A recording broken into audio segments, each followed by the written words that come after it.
Hello, I'm Hugh Salmon, Director of the Global Social Service Workforce Alliance.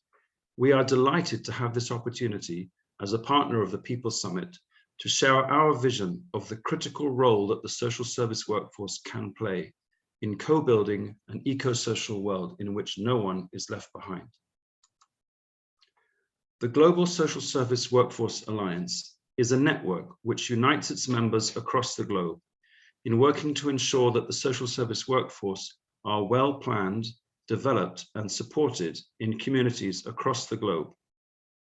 We do this by bringing together our 3,000 members across 148 countries in a range of initiatives to advance shared knowledge and tools, to build the capacity of colleagues and partners in both humanitarian and development contexts, and to advocate for a strong, better resourced and better recognized workforce. Membership of our alliance is free and brings opportunities to engage in, support and advocate for efforts to strengthen the social service workforce.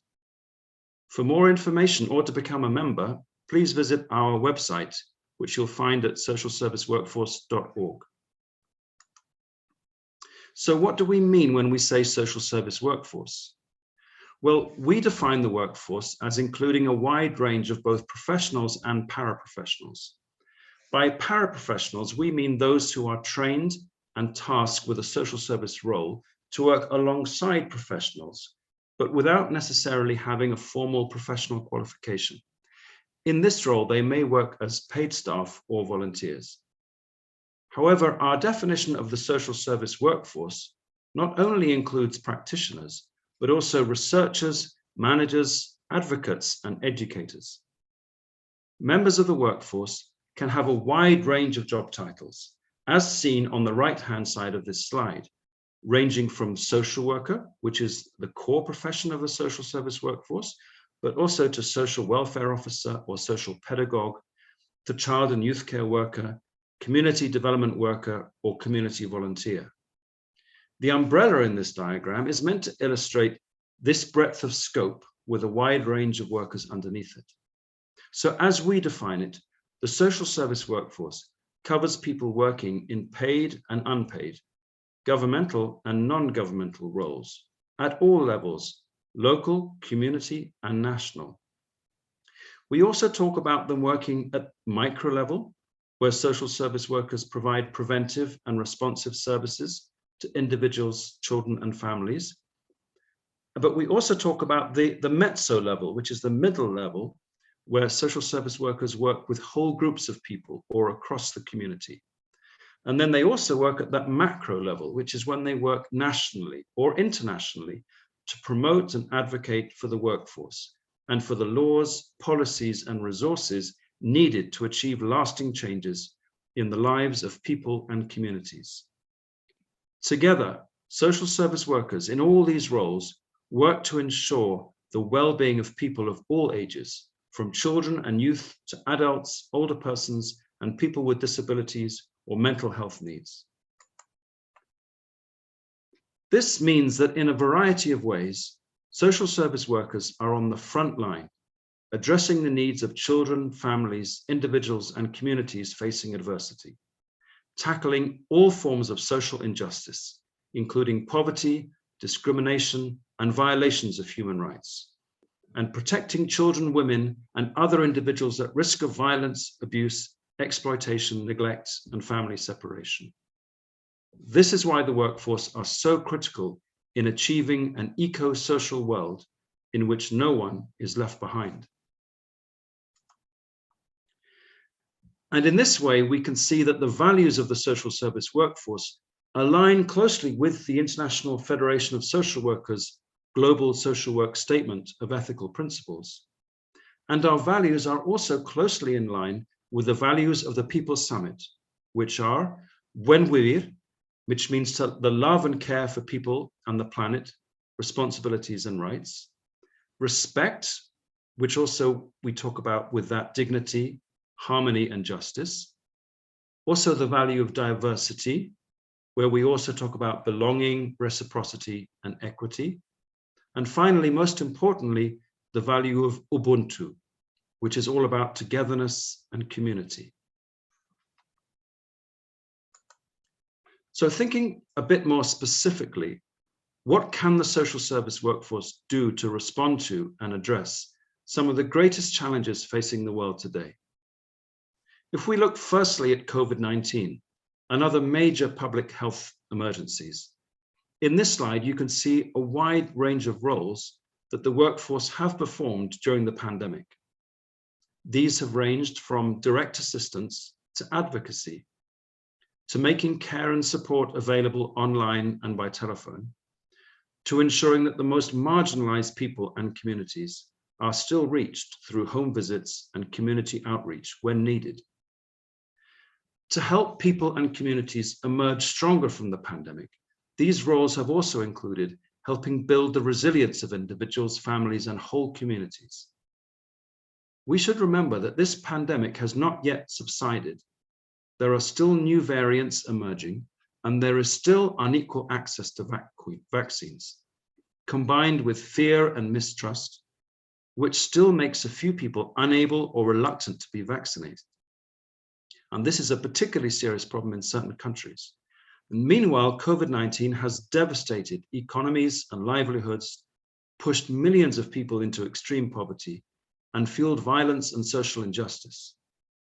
The social service workforce has been there from the beginning, performing this wide range of roles that you can see represented on this slide. So social service workers have shown the critical role they can play, and they've also shown the role that they will play in future public health emergencies.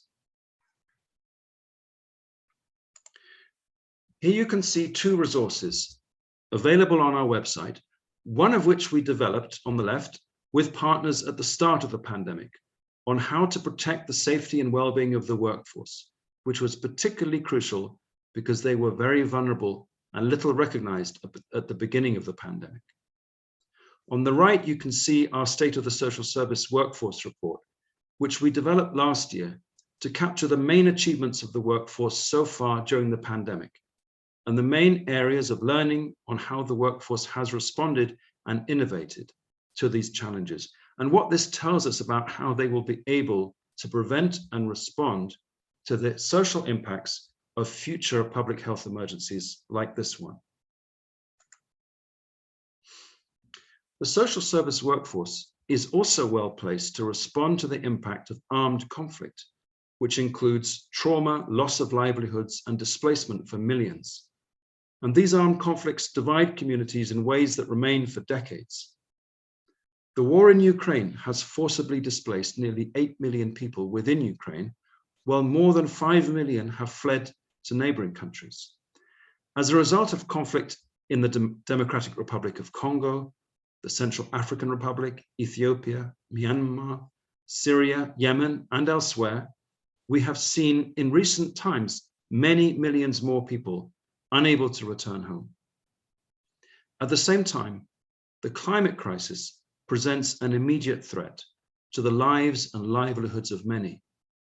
The number of people affected, the length, scale, and complexity of the impacts of accelerating climate change have all increased in recent years. The social service workforce is learning to help families and communities adapt to these changes and to be ready for more frequent and more intense extreme weather events. In all these situations, social service workers play a critical but often unrecognized role in helping people and communities prepare for, respond to, and recover from emergencies. They have the skills, they have the knowledge and commitment to identify, reach, assess, and engage with the most marginalized members of communities. They are well placed and equipped to assess needs and coordinate the necessary services and emergency assistance, including the types of help that you can see listed on this slide. They have the skills and values needed to support communities as they cope with emergency-related stresses and changes by promoting healthy coping and recovery and intervening where necessary to protect children and others at risk from the consequences of emergency situations, which, as the pandemic has shown us, can include increased violence against children, gender-based violence, child labor, and child marriage. So critically, social service workers also help individual families and communities build their resilience to withstand future shocks, building on their strengths and resources to prepare and adapt so as to reduce their risk of exposure and the potential impact of future adverse events. Violence against children is an ongoing global crisis that the social service workforce is particularly well placed to respond to and seek to prevent. Over 1 billion children worldwide experience violence each year, with devastating consequences for their well-being, health, and development. Research has shown how abuse and maltreatment can lead to lifelong physical and mental health problems, lower educational achievement, and it can have a lasting effect on infant brain development through into childhood and even into adulthood.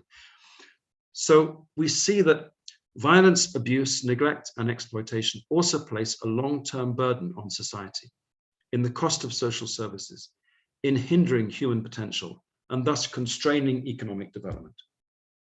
The estimated economic cost of violence against children is $7 trillion per year.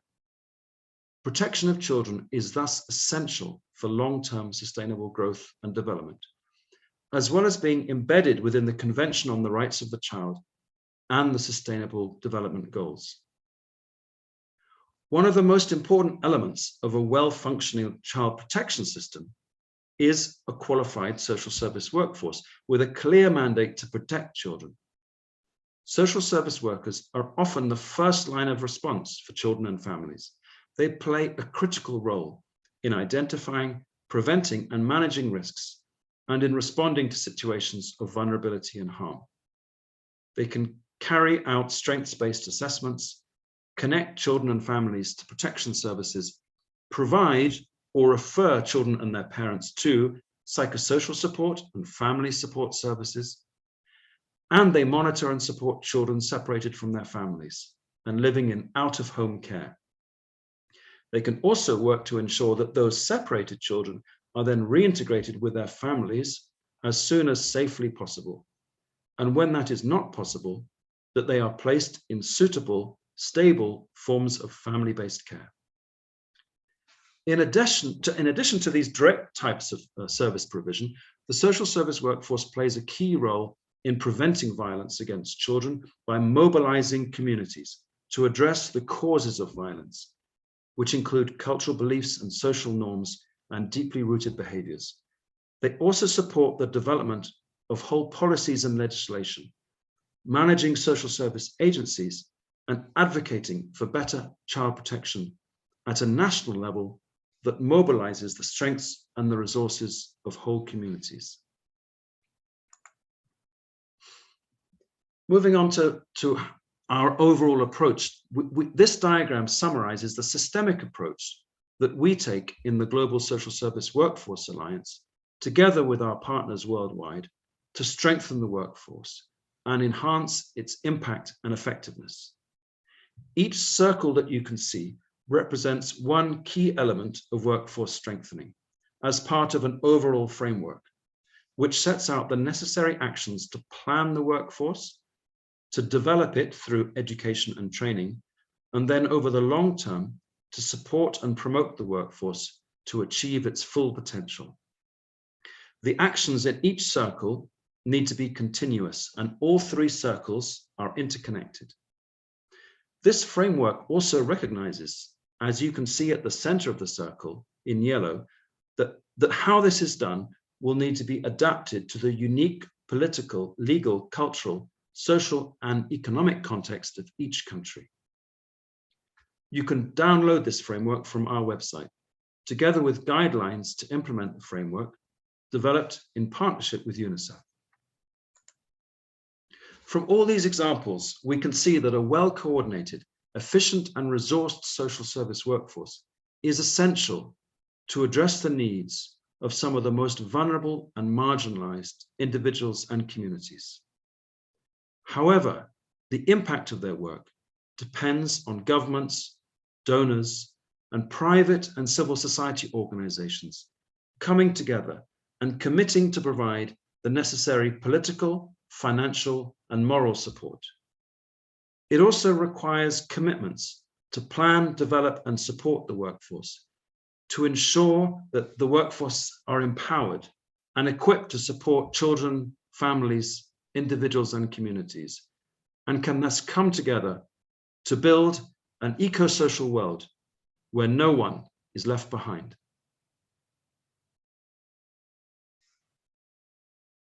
Thank you.